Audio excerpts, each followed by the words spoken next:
So you finally made up your mind to become an agripreneur. You finally made up your mind to get into the agricultural space. Congratulations. But wait, before venturing into this space, I want to share with you 3 very costly mistakes that you should avoid before coming into this space. And these mistakes are very important for you to know because it can cost you money, can cost you time, can cost you energy, and a lot more other things. Joshua Joseph. The first mistake you must avoid is jumping into agricultural business without understanding the nuances around that business. Some people come to agricultural space, they feel like they already know it all. They already know it's not just farming, it's not just to carry your hoe, go to the farm, carry your cutlass, go to the farm. It's not just to carry rear your chicken and things like that. No, absolutely no. One top mistake that you must avoid is getting into this space without understanding the things about any agricultural business that you're venturing into, whether snail farming, cocoa farming, cassava farming, maize farming, or whatever agricultural business is there. You must understand if you're getting into farming, when is the right time to plant, when is it the right time to harvest, who are your customers, what are the logistics around that business, what is the market access like, who are the top competitors in that business, in that space, when is it the best time to buy goods, when is the best time to sell, when is the best time to buy palm oil, when is the best time to sell palm oil. You must understand and have lots of customers. You must understand how is the network like, how is networking like in this business. You don't just come into any business and like you want to venture into this business and you think you're going to blow like that. That's not how agriculture works. And if you come into a business like that, it's going to affect you. My dad was a farmer. I had learned a lot of things about farming and agriculture from him. But before I even got into like professional agriculture, I had to learn from few people. I had to meet with people who are already in this space. I had to meet with people who are in cocoa trading. I had to meet with people who are already in banga farming. I had to learn a lot of things from them. And there are so many things that if you don't understand, if you do not learn, you will not know. What you don't know can kill you. So you must know a lot of things. Ignorance is very dangerous in agricultural space. And if you come into this space and you think and you feel like you know everything already, that's going to affect you. If you don't understand all these things, you might just be hit with different surprises as you venture into the business. And these surprises can affect you and even drain you emotionally, mentally, even as you go on later in the business. The second mistake that you must avoid in farming on agriculture is not knowing about the market access or the logistics. Agriculture is not, your business is not just the farm. Your business is the whole supply chain from your farm to your customers. That's what agricultural business is all about. You don't just think that, oh, I have 10 acres of land in one forest. If there's no good road to that place, it's as good as waste. So you must know what's the market access, who are people buying.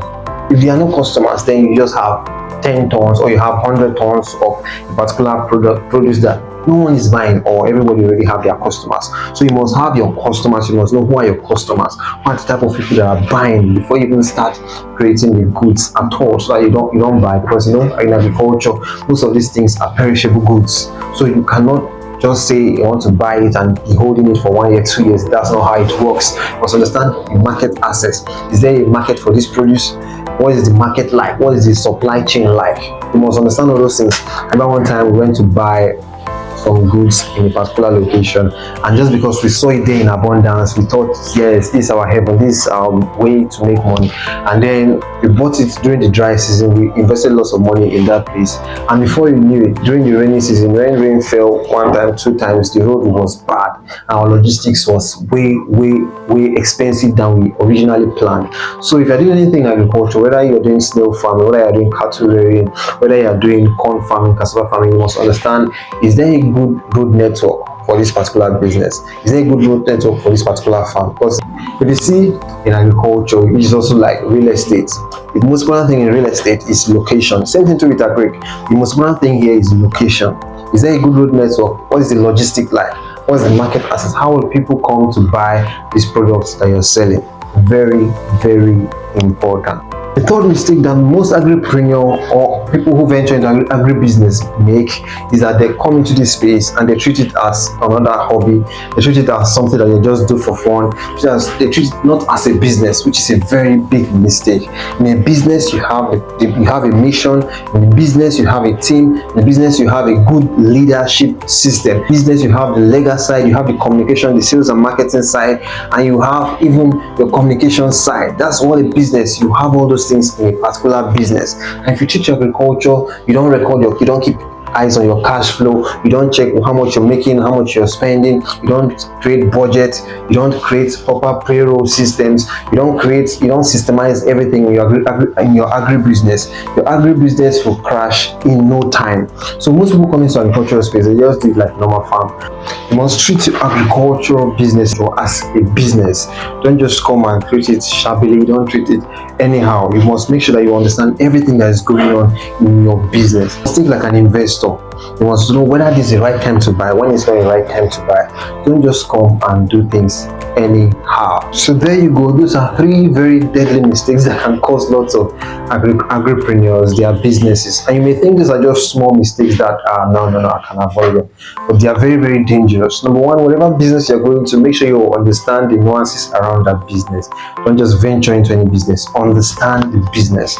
Number 2, understand market access. Understand how your customers behave and understand the logistics. In other words, understand what you're producing, understand your buyer, understand your customer, and understand the way you're going to get it. Understand the supply chain to get to them. If not, you just have goods that nobody's ready to buy, and they will just spoil and can cost you lots and lots of money. Then the third thing is that treat whatever thing you're doing as a business. Understand your record, understand your cash flow, know your mission, have a mission, know the team you're building around you, have a great cash flow, understand your cash flow, have good record systems, make sure your communications are always right. You understand what I'm saying? So do all these things properly and run it as a business. And if you're able to do all those things, you will see that your agricultural business will rise higher and higher and higher. If you got value from this video, I want you to hit the subscribe button below, click the like button, hit the subscription button, and also share with your people and share with anybody who you see that is getting into agricultural business. Comment below, what stage is your agri business? Are you dreaming? Are you still planning? Are you in the idea stage? Are you in the startup phase, or you've grown to a nice business? Whatever stage you are, comment below, and I wish you success.